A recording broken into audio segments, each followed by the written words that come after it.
Eaos is back. Mwah. You might remember years and years ago when Eaos actually made a template that we showcased on this channel where he used poisons to pull, bleed traps, and he just went wild with it. And we exploited the fire armor procs to just burn all of Nucero. We literally pulled the entire top part of Nucero and just watched them all burn. It was nuts. It was tons of fun, actually. Since then, though, traps have been reworked. And with that, Eaos has made a new template. Now, this one is kind of like what you would think, a weird collage of weird skills and whatnot. This template is really fun. You actually are a backstabber, you're a lockpicker, and you're a trapper, all rolled into one. It's just super awesome. You can get antiquities from chest antiquities, thief antiquities, dungeon antiquities.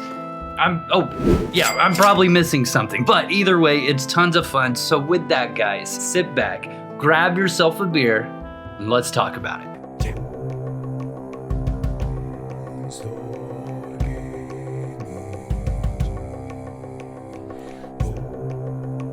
Let me start off by saying you'll want your Thief Codex leveled a minimum of 6 points for this template.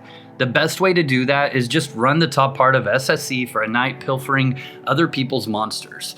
More on the codexes later though, but for the template, tinkering at 120. Now this is what we need to trap. It's also where we gather the base damage of traps.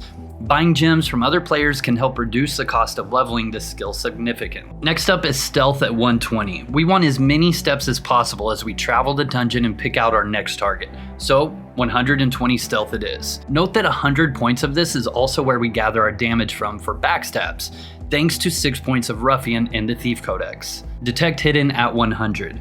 We need 80 detect hidden just to place a trap, as well as use the trap kit. More on that soon. This is also how cooldowns for traps are handled. It's 30 seconds by default, but it decreases with more detect hidden, so at 100 detect hidden, we have a 25-second cooldown on traps. Also, this is needed to remove any traps from chests we pick as we travel through the dungeon. Hiding at 100. We won't want to fail hiding, and we needed stealth. So yeah, 100 hiding. Also note that the full 100 is also needed to give us the snooping skill needed to mug. Thanks once again to the 6 points of Shadow Hands and the Thief Codex. If you notice, I'm really hammering down on that since people don't seem to listen to the Thief Codex part in any backstab video. You guys got it? You guys got it? You gotta have those points, okay? Cool, all right, let's go. Lockpicking at 100. We need this to pick chests, obviously. Stealing at 100. This will allow us to get black goods, which could give us a variety of goods, including the really awesome and sought-after thief antiquities. Fencing at 80. Using a short spear will help to penetrate monsters with high armor. I also found swordsmanship with a halberd or bardish to be very strong, as well as giving us the bleeds on most targets. Macing with a warhammer can work too, and the special even helps to further the trap damage. I'd say fencing and swords will be your best bet though. Alright, let's talk about the aspect. Shadow armor. This will ensure we don't miss our backstabs. It'll also increase the damage of our backstabs, as well as give us some damage resist after the backstab. I just said backstab a lot. Another great feature is the chance to heal on stealth step. I found myself utilizing this a lot when breaking into untouched spawn where I might aggro 2 monsters.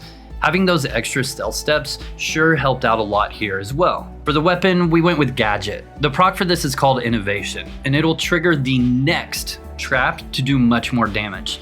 This is especially helpful, allowing you to plan for your next trap to do massive damage. Now for the codexes. There's a lot here, so strap in. For the Thief Codex, once again, third time's the charm, Ruffian for 6 points. As stated earlier, we need 6 points in Ruffian, and this allows us to not have tactics as stealth is counting for that. Shadow Hands for 6 points. Again, as stated earlier, we need 6 points in Shadow Hands as well to allow 0 snooping on this template so we can mug our targets. Without a Trace for 6 points. Reducing the cooldown on smoke bombs by 60 seconds is amazing, allowing us to set up a double backstab more often. It also increases the steps by 6, so if we take damage, that's 6 more chances to heal by 5 with our Shadow Armor. Extortion for 1 point. increases the gold stolen by 7%, and it gives us a chance to steal 2 black golds rather than 1. Overlooked for 1 point. This reduces the aggro range of creatures by 1 tile and increases gold stolen by an additional 4%. I know, you've been waiting on it for this part the whole time. I gotcha. The Trap Kit. Flash Dust for 6 points. Increases the damage by 18%, and it also hinders the target for 3 seconds. Now this will allow us to do a hit or 2 of extra melee damage, escape to safety, and prepare to strike again. Kill Switch for 6 points. This gives us a 21% chance to skip the cooldown of traps. Now feel free to place another one. Nail Canister for 6 points.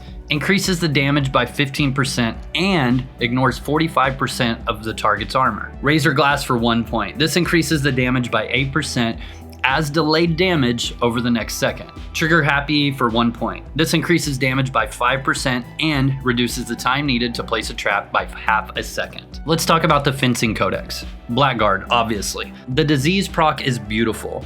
This pairs so well with Backstab, so the more we backstab for, the more Blackguard does. Also, thanks to Flash Dust, the monster will be hindered after the trap goes off, so we can try and stack some more diseases with 2 or 3 more hits. For the finisher, we chose Assassinate, as it resolves the diseases into a massive direct damage. If we went with swords, we'd go with Flaying and Execute, and if we went with Macing, we'd go with Wild Swing and Shatter. Now let's talk about the Mastery Chain. Damage to creatures above 66%, as the initial backstab will be above 66% health. Backstab damage, as obviously we want that damage to be good, and then of course effective skill on chest. This is just to help us pick those higher tier chests. And then we want at least 1 chance on stealth for 5 extra steps. Another thing that I really enjoyed about this template is that most of the time you're stealth. So with that, the chance of you getting killed by reds is much less. It was just really a lot of fun just kind of creeping down in the dungeon and making it an actual dungeon crawl template. Eaos, I want to thank you again for giving me this template to do a video over. It was actually a lot of fun testing, and I look forward to more templates from you, as you've always got these weird ones that just don't make sense at first glance, but then you play them and you're like, hey, this is pretty damn cool. Shout out to the Patreons, the channel members, and you for liking this video, as it helps for discoverability with myself, but also UO Outlands in general. Make sure and come by the live streams most evenings at 8:30 p.m. Eastern, right here on YouTube. Other than that, guys, do me a favor, comment below some different types of content you'd like to see me go over, as it really helps keep the ideas fresh in my head, or maybe the next guest on the Pwnecast. I'll see you guys next week. Pwn Star Gaming out.